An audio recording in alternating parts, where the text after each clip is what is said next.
வணக்கம் உறவுகளே, இந்த பதிவானது விளக்கேற்றி எங்களுடைய இலக்கை அழிப்பதற்காக துடிக்கும் நாச சக்திகளுக்கான பதிவாக இந்த பதிவு இருக்கின்றது.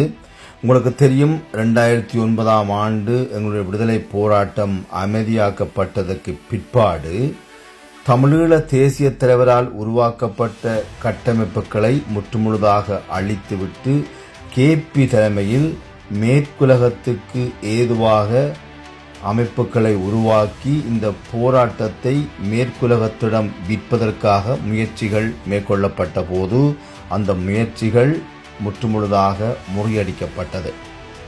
அதுக்கு பிற்பாடு இந்த குழுக்கள் 2 மாவீர நாட்களை உருவாக்குவதும் புத்தகங்களை கிழிப்பதும் தொடர்ச்சியாக தமிழீழ தேசிய தலைவருடைய அமைப்புகள் முன்னெடுக்கின்ற போராட்டங்களை விமர்சிப்பதும் இந்த போராட்டங்களுக்கு இடையூறாக இருப்பதுமாக தொடர்ச்சியாக இவர்களுடைய செயற்பாடு இருந்து வந்திருக்கின்றது. இப்போது மீண்டும் ஆகஸ்ட் 2ஆம் தேதி தமிழீழ தேசிய தலைவருக்கு விளக்கு வைக்க வேண்டும் என்று ஒற்றை காலில் நிற்கின்றது இந்த கூட்டம்.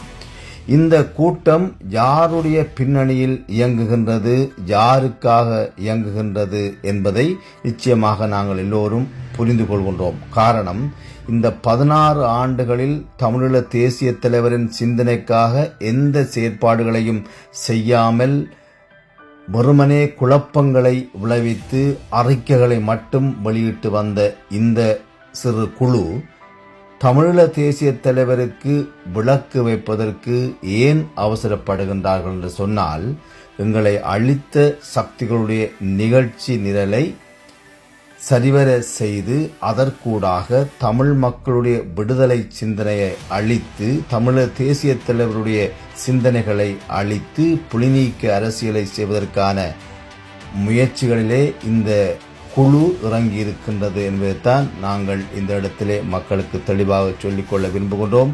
ஆகவே இந்த நாசகார சக்திகளுடைய நிகழ்வுகளை மக்களாகிய நீங்கள் புறக்கணிக்க வேண்டும், அதற்கூடாக நல்ல பாடத்தை புகட்ட வேண்டும்.